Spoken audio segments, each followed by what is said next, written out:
வணக்கம். புது வசந்தம் TV channel நேயர்களுக்கு ஆஸ்ட்ரோலட்சுமி சிவாவின் அன்பான வணக்கங்கள். இந்த வீடியோவில் நம்ம பார்க்க போகிறது கோச்சாரமும் இந்து லக்னமும். இது வரைக்கும் இந்து லக்னம் பற்றி நிறைய வீடியோஸ் போட்டிருக்கேன்.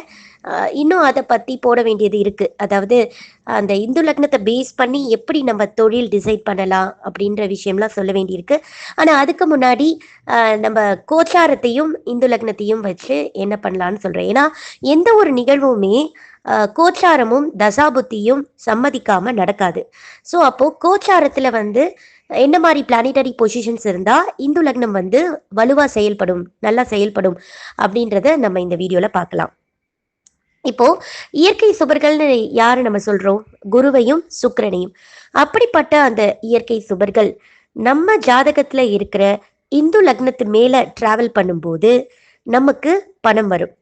எப்படியும் குரு வந்து ஒவ்வொரு ராசிலையும் ஒவ்வொரு வருடம் இருக்காரு இல்லையா? அப்போ 12 வருஷத்துக்கு ஒரு தடவை அந்த ஒரு கட்டத்துக்கு வருவாரு, ஒரு குறிப்பிட்ட கட்டத்துக்கு. அது நம்ம ஜாதகத்துல இருக்கிற இந்து லக்ன ராசியா இருக்கும். அப்போ குரு 12 வருஷத்துக்கு ஒரு தடவை எல்லாருக்குமே தனவரவை கொடுக்குறாரு இல்லையா? இந்த குருவும் சுக்கிரனும் 12 வருடங்களுக்கு ஒரு முறை கண்டிப்பா எல்லா மனிதர்களுக்குமே தனயோகத்தை கொடுக்குறாங்க. ஸோ அப்படி இந்த இயற்கை சுபர்களாகிய குருவும் சுக்கிரனும் நம்மளோட ஜனன இந்து லக்னத்தின் மேல டிராவல் பண்ணும்போது நமக்கு எங்கிருந்தோ தனம் வந்து சேரும் கண்டிப்பா. சரி.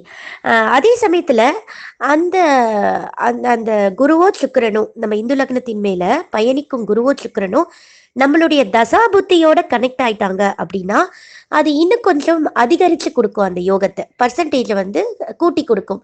ஆயிரக்கணக்கு அப்படின்றத வந்து ஒரு லட்சக்கணக்கா கூட்டி கொடுக்கும். அது ஒரு விஷயம்.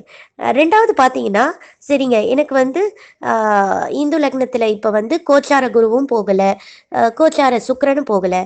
ஆனால் ஒரு கிரகம் வந்து அந்த இந்து லக்னத்தை பார்க்குது. கோச்சார கிரகம் ஒன்று என்னோட இந்து லக்னாதிபதி நட்சத்திரத்தில் இருந்து பார்க்குது அப்படின்னாக்கா, இப்போ ஃபார் எக்ஸாம்பிள் வந்து உங்களுக்கு இந்து லக்னம் கடக லக்னமாக இருக்குது, குரு வந்து மகரத்துக்கு வராருன்னு வச்சுக்கோங்க. மகரத்துல குரு நீசமாவே இருந்தா கூட அவர் அங்க வந்து திருவோணம் நட்சத்திரத்துல இருக்காருன்னு வச்சுக்கோங்க, சந்திரன் கால் வாங்கிட்டாரு. ஏன்னா இந்த ஜாதகருக்கு வந்து இந்து லக்னாதிபதி வந்து சந்திரன், ஏன்னா இந்து லக்னம் கடக லக்னம். ஸோ அப்போ ஒரு கிரகம் வந்து இந்து லக்னாதிபதி நட்சத்திரத்துல இருந்து அந்த இந்து லக்னத்தை பார்க்குது. அதாவது நான் சொல்றது கோச்சார கிரகம், கோச்சார குரு வந்து மகரத்துல இருந்து அதுவும் சந்திரன் நட்சத்திரக்கால் திருவோணத்துல நின்று அவரோட ஜனன இந்து லக்னத்தை பார்க்குது. அப்படி பார்க்குற சமயத்திலையும் உங்களுக்கு தனயோகம் வரும். அது மட்டும் இல்லாம அந்த சமயத்துல நீங்க பணம் ஈட்டுவதற்கான புது முயற்சியை செய்யணும். அப்பதான் நீங்க வந்து ஒரு புது முயற்சிக்கான முதல் அடியை எடுத்து வைக்கணும். ஸோ இப்போ வந்து யாராவது வந்து கேட்குறாங்க, கிளைண்ட் வந்து கேட்குறாங்க அப்படின்னா, நான் இதை வந்து ஜோதிடர்களுக்கு சொல்கிறேன். கிளைண்ட் வந்து கேட்குறாங்க, இந்த சமயம் நான் வந்து இந்த வழியில் பணம் சம்பாதிக்கிறதுக்கு இந்த முயற்சி செய்யலாமா அப்படின்னா, இதெல்லாம் ஒரு ஃபேக்டர்ஸ், இதெல்லாம் நீங்கள் வந்து கவனித்து சொல்லணும். சரிங்களா? சரி. இந்த மாதிரியும் நீங்கள் வந்து கோச்சாரத்தையும் இந்து லக்னத்தையும் கம்பேர் பண்ணுறது. அது மட்டும் இல்லை, இப்போ வந்து இப்போ ஜனன ஜாதகத்தில் ஒருத்தருக்கு வந்து இந்து லக்னாதிபதி வந்து பலமிழந்து இருக்காரு, வீக்காக இருக்காருன்னு வச்சுக்கோங்க. இப்போ சேம் அந்த கடக லக்னாதிபதி சந்திரன் வந்து வீக்காக இருக்காரு அப்படின்னா, உங்களுக்கு கோச்சாரத்தில் அவர் எப்போ பலமாகிறாருன்னு பாருங்க. ரிஷபத்தில் அவர் உச்சமாவார், கடகத்தில் ஆட்சி ஆவார், இல்லை ஏதாவது இயற்கை சுபர்களோட சேர்ந்து பலமாகலாம். அந்த மாதிரி சமயத்தில் பார்த்தீங்கன்னா அப்போ நீங்கள் வந்து இப்படி இந்து லக்னாதிபதி வந்து கோச்சாரத்துல பலம் பெறும்போது உங்களுக்கு தனயோகம் ஏற்படும். அதோட பார்த்தீங்கன்னாக்கா இப்போ வந்து சேம் இந்து லக்னம் வந்து கடகம்னு வச்சுக்கோங்க உங்க ஜாதகத்துல. அதுக்கு வந்து கோச்சார குருவும் கோச்சார சந்திரனும் திரிகோணத்துல வராங்க. இப்போ கடகத்துக்கு திரிகோணம்னா எதை சொல்லுவீங்க? விருச்சிகமும் மீனமும் இல்லையா? அப்போ அந்த விருச்சிகத்திலையும் மீனத்திலையும் இல்லை அதே கடகத்திலையும் கோச்சார குருவும் சந்திரனும் வந்தா அந்த சமயமும் உங்களுக்கு வந்து பணம் வருவதற்கான நேரம், தனயோகம் ஏற்படக்கூடிய நேரம். இதெல்லாம் ஒரு சிம்டம்ஸ். இதுவே வந்து இந்த குருவோ சந்திரனோ தசாபுத்தியோட கனெக்ட் ஆயிட்டாங்கன்னா அதை இன்னும் அழுத்தமா சிறப்பா தருவாங்க. சரிங்களா? ஸோ இப்படிதான் நம்ம வந்து கோச்சாரத்தையும் தசாபுத்தியும் பார்த்து ஒரு சம்பவத்தை ஈவெண்ட்டை சொல்லணும். சரி. இப்ப கோச்சார கிரகங்கள் பார்த்தோம். அடுத்தது கோச்சார லக்னம்.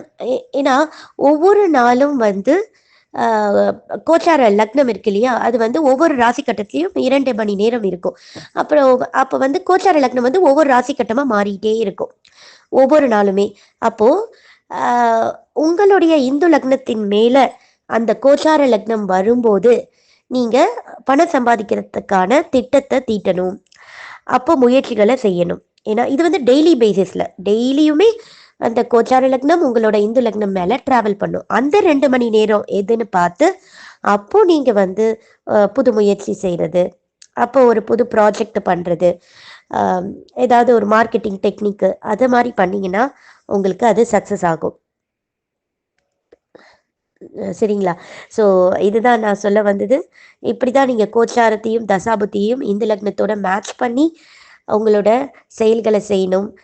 நீங்க விரும்பின மாரி அ அடையக்கு வேண்டிய அந்த தன யோகத்த அடையறதுக்கான ஒரு சின்ன டிப்ஸ் தான். நன்றி நேயர்களே! மீண்டும் அடுத்த வீடியோவில் சந்திக்கலாம்.